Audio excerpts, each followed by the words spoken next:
जय श्री कृष्ण, जय माँ दुर्गा।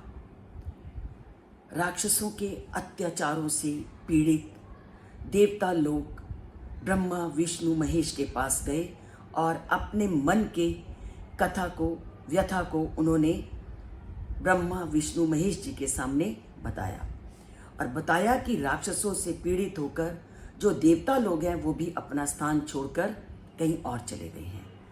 जैसे ही ब्रह्मा विष्णु महेश को इस तथ्य का वर्णन किया तो उन्होंने कहा कि इन राक्षसों का वध करना आसान नहीं है और इन्हें कोई भी पुरुष शक्ति इसका विनाश नहीं कर सकती।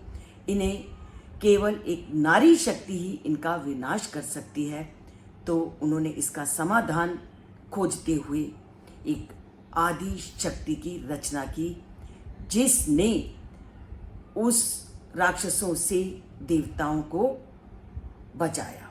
और वो आदेश शक्ति जिसका निर्माण सभी देवताओं ने मिलकर के किया, उस आदेश शक्ति के निर्माण में किस देवता ने उस आदेश शक्ति को बनाने के लिए क्या क्या सहयोग दिया, उसको हम आज जानते हैं कि जब वो आदेश शक्ति बनी तो उस आदेश शक्ति में किस किस देवता ने अपना क्या क्या अंश उसमें दिया।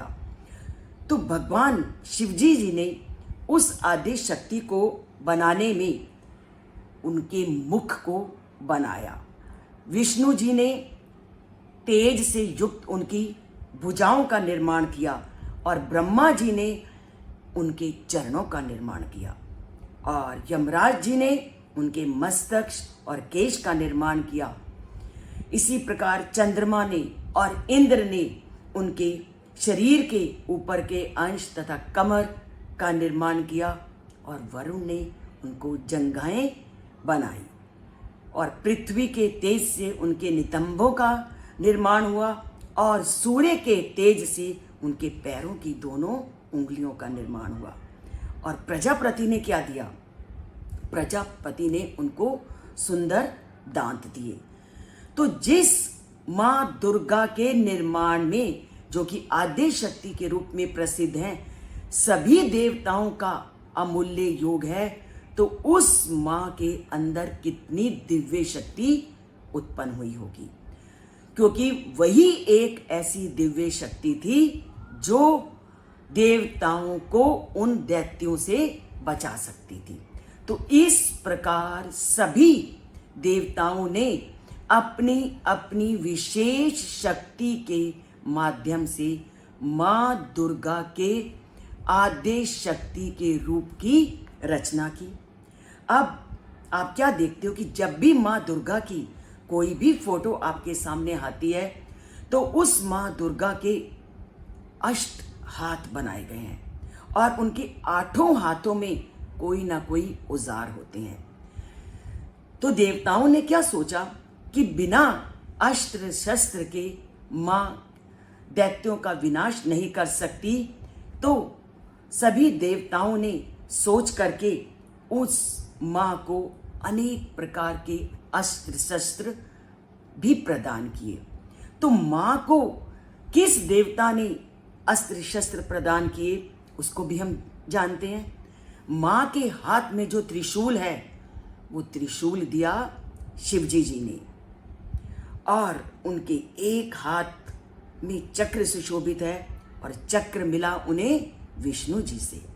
और अग्नि ने उनको क्या दिया? तरकश और बाण। पूरा तरकश और बाण जिसके द्वारा कि वो दैत्यों का विनाश कर सकते थे, वो तरकश और बाण उनको मिले अग्नि के माध्यम से।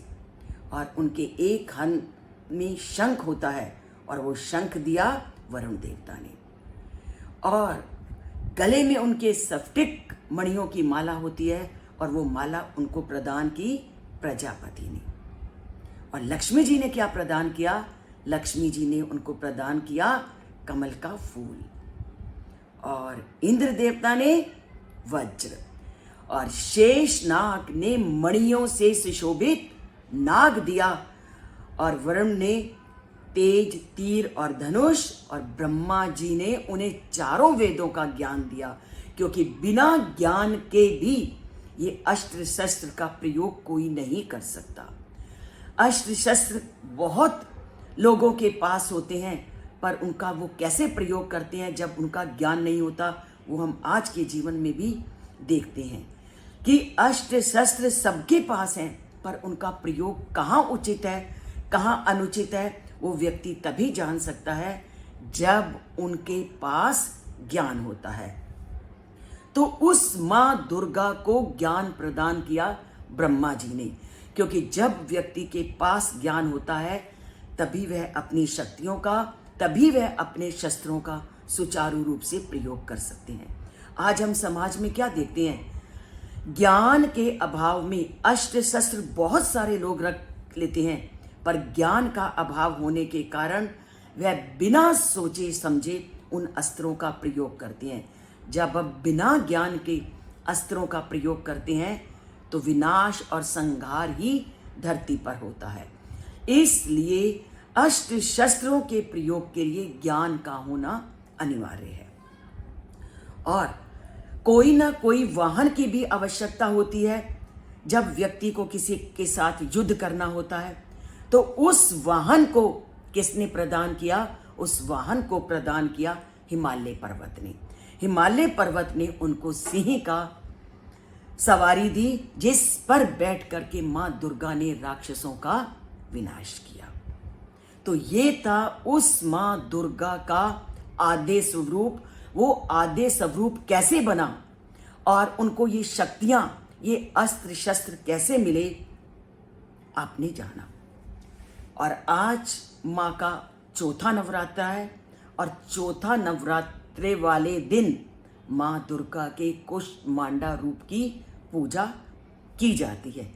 कुष्मांडा जैसा कि नाम से ही प्रसिद्ध है, कु मीन छोटा, उष्मा मीन ऊर्जा और अंडा मीन अंडे से उत्पन्न। जब इस सृष्टि का निर्माण नहीं हुआ था, रचना नहीं हुई थी, तो तब क्या था? सब और अंधकार का साम्राज्य था। जब सब और अंधकार का साम्राज्य था तो मां कुष्मांडा ने अंडे से इस सृष्टि को बनाया। और उसने जब इस सृष्टि का निर्माण किया तो धरती से अंधकार दूर हुआ। आकाश में अनेक तारे इत्यादि अनेक आकाश पुंजों का उन्होंने निर्माण किया। पर इन सब का निर्माण करने के पश्चात भी धरती पर अगर जीवन को चलाना है तो ऊर्जा की भी आवश्यकता होती है। तो उस समय इस धरती पर जीवन को चलाने के लिए मां ने उस ऊर्जा का, उस प्रकाश का काम भी अपने हाथों में लिया। तो मां कुष्मांडा ने सब और सृष्टि की रचना करके और सब और ऊर्जा और प्रकाश का स्रोत फैला करके इस सृष्टि का निर्माण किया। तो ये है मां दुर्गा के चौथे दिन का रहस्य। और मां दुर्गा का ये चौथा कुष्मांडा रूप प्रकाश प्रदान करने वाला है, व्यक्ति के अज्ञान को दूर करके ज्ञान फैलाने वाला है। इसलिए इसकी विधिवत पूजा और अर्चना जरूरी है, ताकि हमारे अंदर भी जो अज्ञान है वो दूर हो सके और ज्ञान को हम प्राप्त कर सकें। क्योंकि जब ज्ञान मिलेगा तभी परमात्मा से हमारा नाता जुड़ेगा। तो परमात्मा से नाता जोड़ना है तो चैनल को सब्सक्राइब करना है और माँ का आशीर्वाद पाना है और माँ के ज्ञान के स्वरूप को अपने जीवन में लाना है। तो चैनल को सब्सक्राइब कीजिए और थोड़ा सा भी आपको अगर अच्छा लगता है तो उसको लाइक करना मत भूलिए। तो पाते हैं माँ कुष्मांडा से प्रकाश का दीपक अपने जीवन में भी इस चैनल को सब्सक्राइब करके। जय श्री कृष्ण, जय माँ दुर्गा, जय माँ कुष्मांडा।